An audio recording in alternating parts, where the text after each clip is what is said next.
Audio Jungle.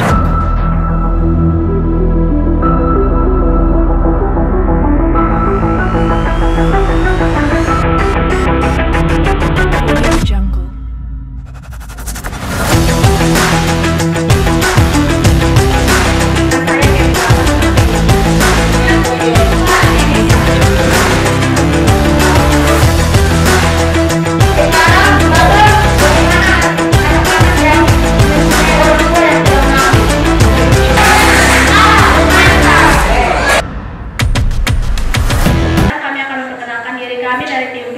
Perkenalkan, nama saya Amanda Brego selaku pembicara 1 dan Angel Wang selaku pembicara 2 dan rekan saya Kemi Bapak selaku pembicara 3. Kami akan melakukan yang direkam. 97 pasti bisa. Oke, 97 pasti bisa. Selanjutnya. Terima kasih atas kesempatan yang telah diberikan kepada kami. Kami tim kontra perwakilan dari kelas 74 akan memperkenalkan diri kami.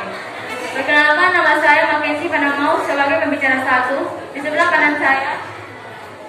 Perkenalkan, nama saya Ica Prama, saya sebagai pembicara 2. Sebelah kiri saya. Nama saya Selakan Tiska sebagai pembicara ketiga. Kami akan mempersembahkan nyanyian kami. Kami dari kelas 74, kami datang mengikuti lomba debat. Kami siap bertanding untuk jadi juara. Kelas 74 pasti juara.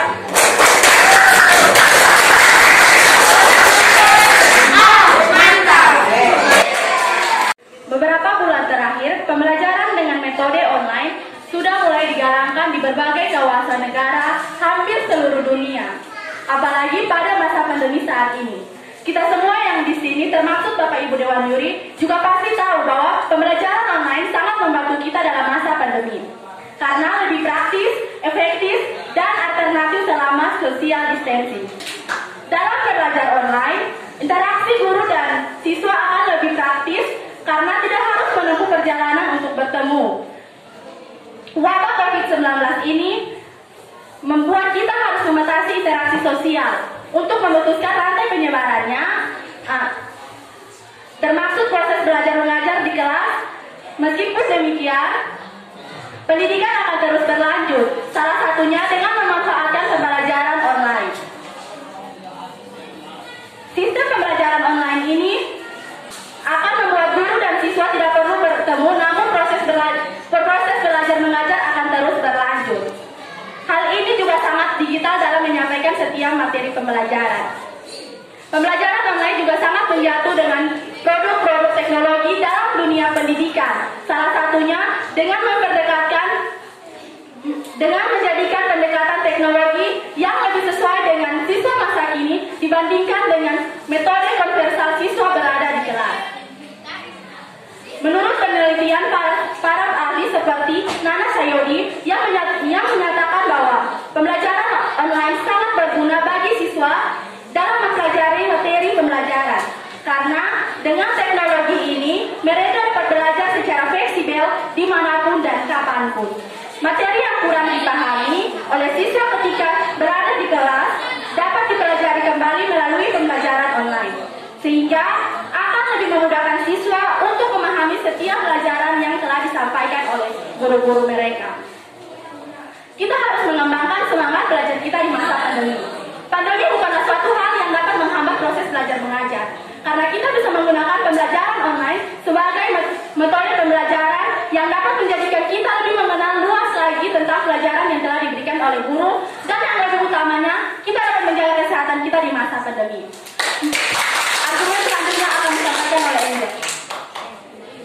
Baik, dari yang sudah disampaikan Amanda, saya akan menyampaikan sedikit Tentang dampak positif dengan adanya belajar online.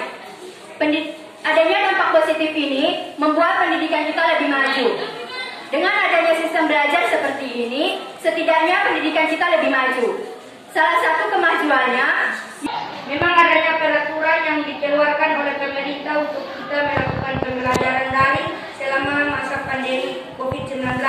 Tetapi kami tidak setuju dengan alasan Jika kami ingin menanyakan materi yang belum kami mengerti kepada Bapak Ibu guru kami, itu akan menyulitkan kami untuk menanyakannya.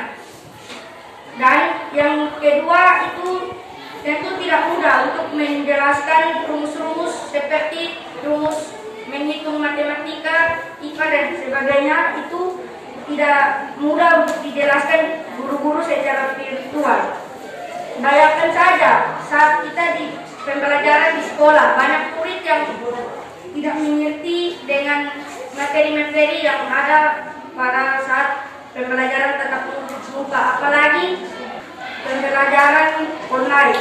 Itu akan menyulitkan murid-murid untuk memahami rumus-rumusan yang diberikan oleh Bapak Ibu. Yang tadi sudah disampaikan dari tim kontra tentang materi yang tidak bisa ditanyakan. Di sini sudah ada teknologi. Untuk apa kita tidak gunakan teknologi kalau teknologinya sudah ada? Misalnya HP. Kita bisa berkomunikasi dengan guru untuk menanyakan materi tersebut.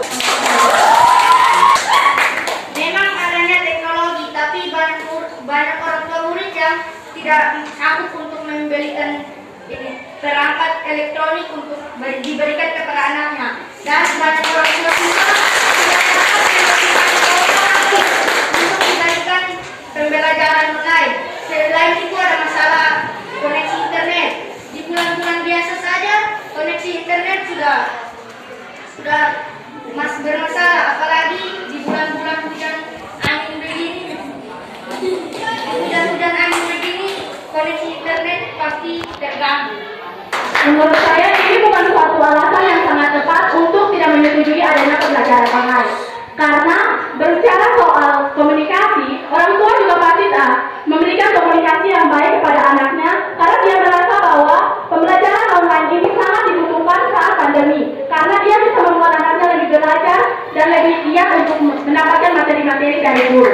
Selain itu, untuk kuota internet, pemerintah telah menyediakan berbagai macam kuota yang bisa dikasih dari guru-guru kepada siswa mulai dari yang SD sampai mahasiswa. Karena pemerintah menyediakan pembelajaran online bukan untuk mempersulit adanya keadaan siswa, tapi ia bisa memudahkan keadaan siswa dengan bisa memberikan kuota itu, siswa bisa mengakses lebih banyak lagi pelajaran yang diberikan. Dan untuk jaringan, kita belajar pembelajaran online ini secara fleksibel, bisa dimanapun dan kapanpun kita mau. Dan itu tidak bergantung pada jaringan-jaringan yang ada.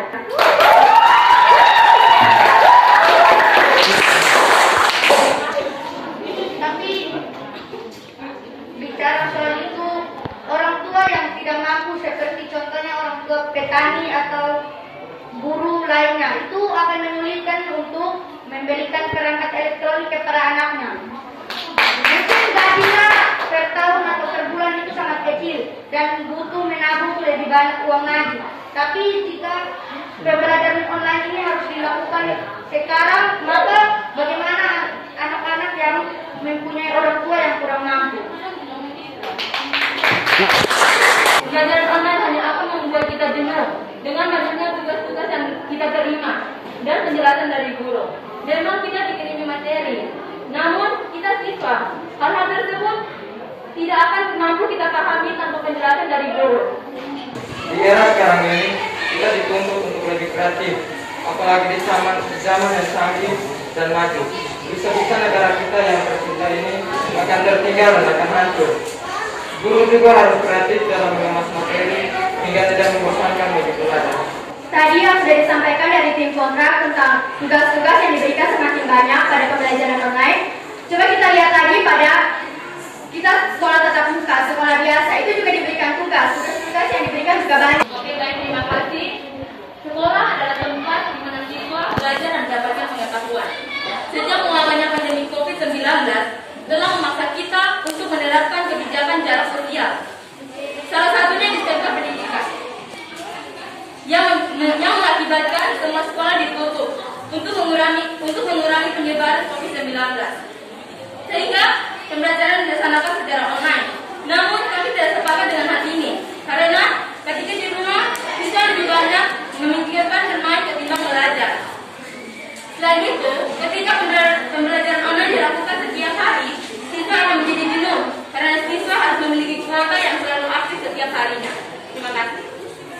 Memang siswa lebih banyak bermain di rumah, tapi dengan kegiatan di rumah itu bisa membuat siswa lebih kreatif dapat melakukan pembelajarannya. Bukan hanya untuk pembelajaran online, masuk cuma beberapa menit saja, karena pada pembelajaran online bisa di-download materi-materi. Keadaan siswa memang harus bermain, mereka harus merefleksi diri di rumah. Tapi ketika mereka merefleksi diri, mereka bisa menggunakan video-video yang telah dikirimkan oleh guru untuk terus belajar dan menambah ilmu pengetahuan mereka. Mungkin para murid mereka bisa bermain, tapi hanya bisa belajar beberapa menit saja. Ini para murid mereka tidak pikir di belajar, mereka hanya pikir bermain, cepat belajar habis dan bermain.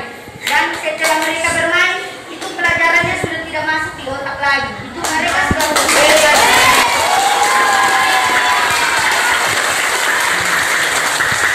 Soal bermain, di rumah pasti ada pengawasan dari orang tua. Pasti orang tua menentukan waktu untuk belajar, menyuruh anaknya untuk belajar. Ada orang tua yang berlatar belakang beda, ada yang sibuk untuk pekerjaan dan ada yang sibuk untuk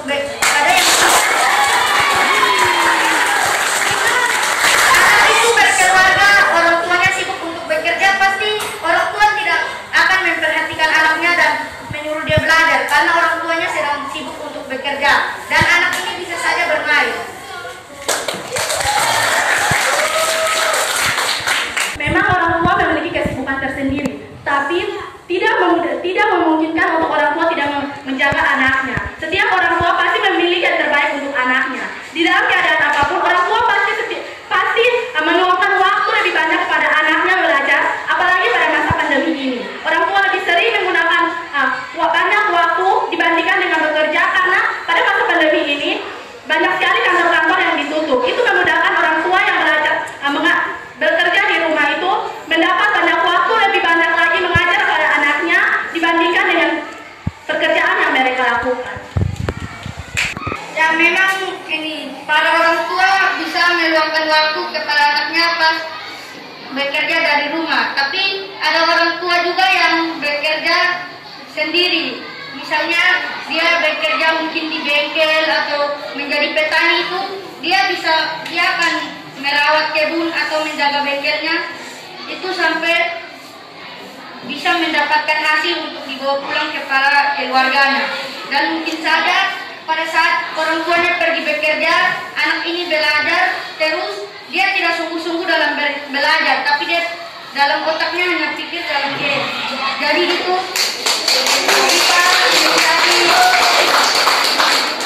bisa menjadi tantangan bagi anak murid untuk belajar dari rumah.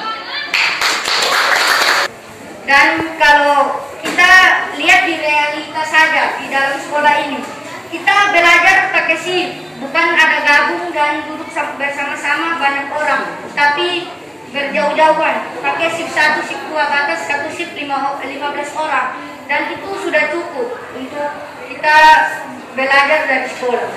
Selain itu, jika pembelajaran online dilakukan setiap hari, siswa akan menjadi jenuh karena siswa harus memiliki kuota. Dengan diadakannya sekolah online, sangat bagus apalagi kita menggunakan teknologi sebagai pokok dari sistem belajar online ini. Dengan memanfaatkan sistem teknologi, dapat menuntun atau mengarahkan siswa untuk memahami lebih dalam bagaimana sistem teknologi itu sendiri. Dan dari yang tahu menjadi lebih tahu, sedangkan yang tidak tahu menjadi tahu cara menggunakan sistem teknologi itu sendiri. Pembelajaran online juga dapat dilakukan di mana saja dan kapan saja. Jadi tidak perlu khawatir kalau ada masalah jaringan. Dan juga untuk yang kurang paham pembelajaran online, juga dapat mencari pembelajaran tambahan melalui media internet. Dan di era sekarang, kita dituntut untuk lebih kreatif, apalagi di zaman yang canggih dan maju. Bisa-bisa negara kita yang tercinta ini akan tertinggal dan akan hancur. Guru juga harus kreatif dalam mengemas materi hingga tidak membosankan dan lebih menarik bagi pelajar. Juga pembelajaran online ini dapat membantu mengurangi potensi penularan virus corona. Dampak yang timbul dari pandemi ini memiliki dua sisi yang saling bertolak belakang. Ada yang negatif. Tujuan dari kami adalah dengan adanya pembelajaran yang dilakukan di sekolah, kami dapat didampingi oleh guru masing-masing. Dan apalagi mata pelajaran kedua yang mengharuskan kita sebagai peserta didik dan guru mata pelajaran harus melakukan perhitungan secara langsung. seperti pembelajaran matematika, fisika, dan lain sebagainya.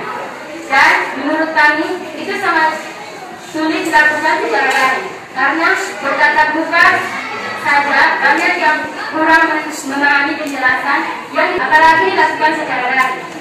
Dengan adanya pembelajaran daring, sebagian orang tua tidak mempunyai kemampuan yang cukup untuk mengajar, menguasai materi, untuk mendampingi anak-anaknya dalam pembelajaran daring, dan sebagian orang tua pun tidak mampu untuk memberikan smartphone dan kuota internet untuk anak-anaknya dalam penggunaan pembelajaran daring.